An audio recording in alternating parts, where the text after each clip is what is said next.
kubuhu. Dia wari benda, ustaz tu wari tafsir Tabari. Dia wari apa lagi? Kita tak pernah nafi. Memang ada dalam setiap tafsir cerita tentang mari kisah Hud akan cerita tentang Ahqaf. Tak ada orang nafi. Dan ustaz pun bawa, ya kita terima kasih ustaz bawa bahawa Ahqaf ni bukan hanya di Yaman.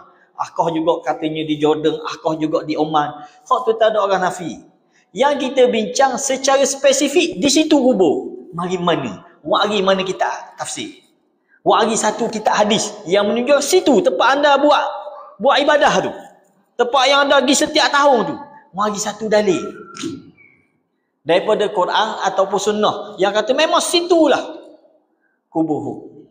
Ini kenapa ustaz tak bercakap benar bahawa yang menepati kubur ataupun betul-betul kata situ melalui mimpi? Kenapa tak bawa benda ni? Kenapa tak jelaskan kepada masyarakat? Kenapa berselindung dengan dalil tafsir Tabari, tafsir ini, tafsir ini? Dalam tafsir tak sebut benda tu.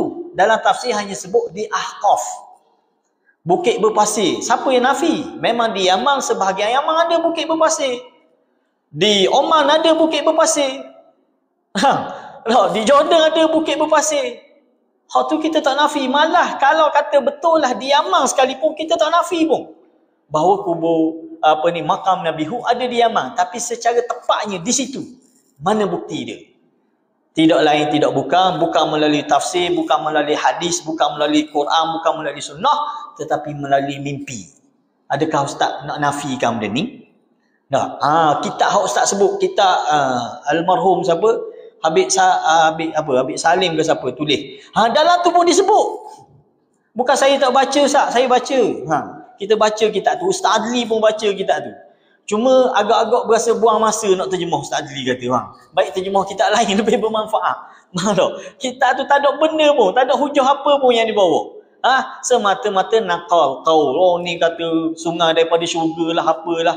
Buat apa kita terjemah benda yang tidak bermanfaat untuk ummah? Okey, kalau ustaz rasa benar benda tu, ustaz sila ustaz terjemah dan sebarkan kepada orang awam. Jangan terjemah kitab tu saja, terjemah juga kaifiat ziarah tu supaya orang awam tahu.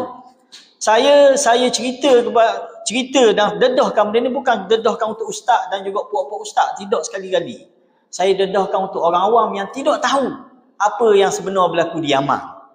Kebetulan saya ada sikit ilmu, kebetulan saya sendiri menyaksikan apa yang berlaku. Jadi saya cuba ceritakan kenapa tuduh saya tahmah. Datangkan satu benda yang saya tahmah, yang saya tunjuk, yang saya sebut tak berlaku di Yaman, tak berlaku di kubur Hud, tak berlaku di mana-mana kubur yang kamu puja, yang kamu agungkan.